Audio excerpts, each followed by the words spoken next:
Hello मित्रों, आज हम अपने फार्मापाथ चैनल पे बात करने वाले हैं ट्रांसजेनिक एनिमल्स का सेकंड पार्ट, जो कि हमने देखा था ट्रांसजेनिक एनिमल के बारे में। इसका इंट्रोडक्शन हमने देखा था और साथ ही साथ बात किया था हमने रिसर्च फंक्शन के बारे में और थेराप्यूटिक फंक्शन के बारे में बात किया था और एग्रीकल्चर फंक्शन के बारे में, साथ ही साथ बात किया था हमने फार्माकोलॉजिकल फंक्शन के बारे में। इन सब के बारे में हमने बात किया अपने फर्स्ट पार्ट, जो ट्रांसजेनिक एनिमल्स होते हैं उसके फर्स्ट पार्ट में, जो कि हमारे फार्मापाथ चैनल के माध्यम से आप देख सकते हैं। प्लेलिस्ट में जा कर के मेडिकल नॉलेज वाले फंक्शन पे जा कर के वहाँ से देख सकते हैं। यार सेकेंड पार्ट हम आज देखने वाले हैं ट्रांसजेनिक एनिमल मॉडल के बारे में, कि ट्रांसजेनिक एनिमल मॉडल क्या होता है, इसमें हम क्या क्या चीज़ हम लोगों का बेनिफिशियल होता है उसके बारे में।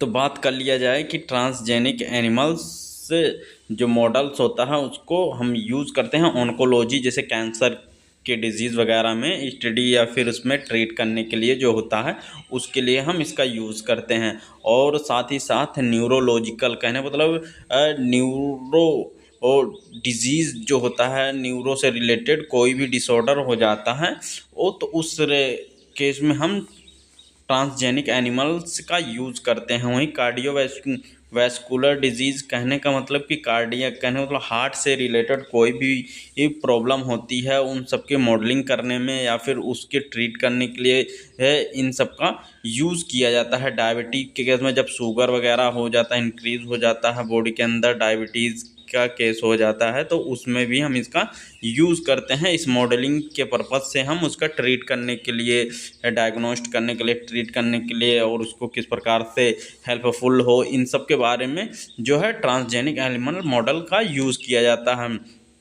और साथ ही साथ इन्फेक्शन जो डिजीज़ होते हैं, जैसे इन्फेक्शन से जो फैलते हैं, जैसे आपका HIV हो गया, ट्यूबरकुलोसिस हो गया, जो होते हैं इन्फेक्टेड वगैरह डिजीज़ होते हैं जो, उस केस में भी हम इसका बेहतरीन यूज़ करते हैं। चलिए अब आगे देख लेते हैं इसका जो है ट्रांसजेनिक एनिमल से एप्लीकेशन क्या होते हैं, इसके बारे में देख लेते हैं। इसका जो है बेसिकली यूज़ किया जाता है, बेसिकली रिसर्च की केस में किया जाता है।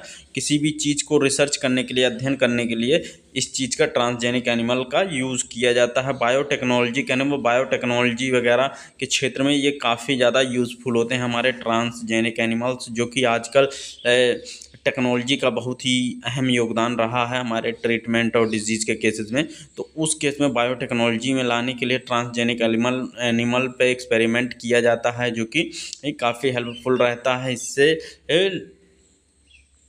डिजीज़ को प्रिवेंट और ट्रीट करने के लिए काफ़ी हेल्प मिलती है। वहीं फार्मास्यूटिकल, कहने मतलब मेडिसिन के बनाने से लेकर के उसके यूज़ और इसका ट्रीट का क्या रिस्पॉन्स रहेगा, इन सब के लिए जो यूज़ किया जाता है ट्रांसजेनिक एनिमल का, उस केस में किया जाता है। और साथ ही साथ एग्रीकल्चरल के केस में किया जाता है, खेतों में जो कि अधिक पैदावार हो खेती में, तो उसके लिए भी ऐसे हाइब्रिड बीड का स्टडी किया जाता है, जो कि सीड्स वगैरह पे एक्सपेरिमेंट करके जो है आपके खेतों में ज़्यादा पैदावार, इंसेक्टिसाइड वगैरह जो ज़्यादा लगते हैं उस केस में ज़्यादा नहीं लगते हैं।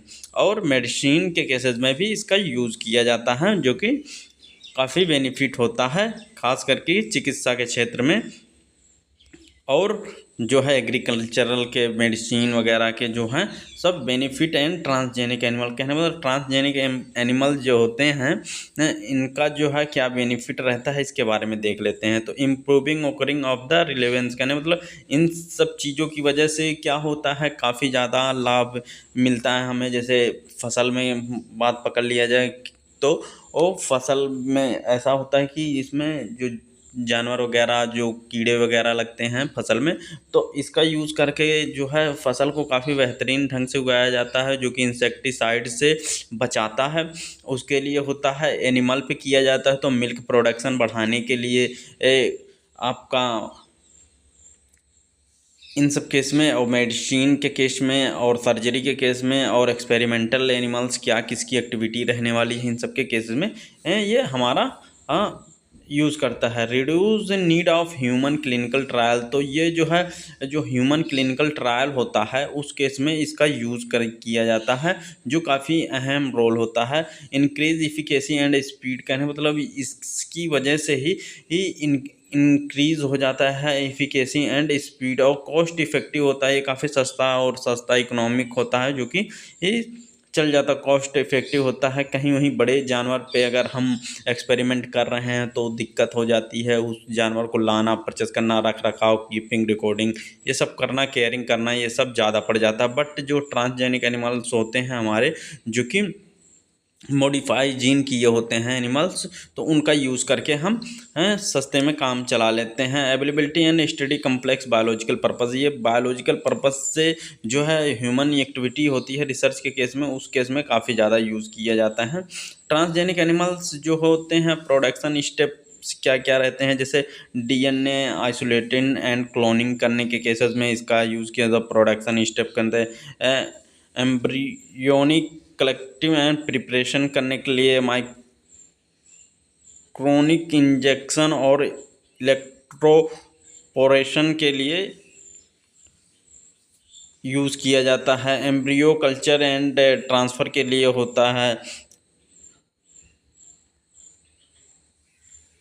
सरोगेट मदर से इम्प्लांटेशन के लिए यूज़ किया जाता है। ब्रीडिंग एंड सिलेक्शन के लिए इसका यूज़ किया जाता है, जो कि प्रोडक्शन के केस में होता है। फैक्टर अफेक्टिंग क्या होता है, इसका फैक्टर अफेक्टिंग की बात कर लें, डीएनए क्वालिटी एंड क्वांटिटी, ये इफ़ेक्ट हो जाता है। इससे क्या होता है, क्योंकि जीन मॉडिफाई किया जाता है तो उस केस में ये इफेक्ट होता है। एम्ब्रियो क्वालिटी एंड स्टेज ये डिस्टर्ब हो जाता है, इसमें इफेक्टिव करता है। Micro injection and electroporation efficacy पे भी इसका होता है। Surrounding mother health